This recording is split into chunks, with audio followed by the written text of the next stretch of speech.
بعضی از عزیزان فکر میکنن که زنگ موبایلشون رو قرآن بذارن خیلی کار خوبیه، ثواب داره. اصلا ثواب نداره، گناه هم داره.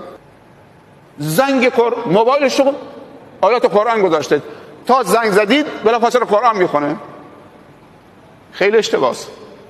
بعضی موسیقی های تون میذارن، اون اشتباهه. این یکی هم اشتباهه. چرا اشتباهه؟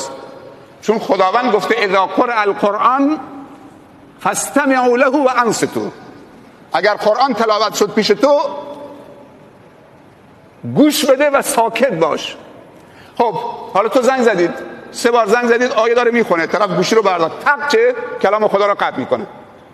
یعنی من وقتی دست میذارم تو زنگ موبایل تو قرآنه، تا دست گذاشتم چه رو زنگ قرآن رو قطع میکنم، کلام خدا رو قطع میکنم، با تو که بنده خدا دارم صحبت میکنم.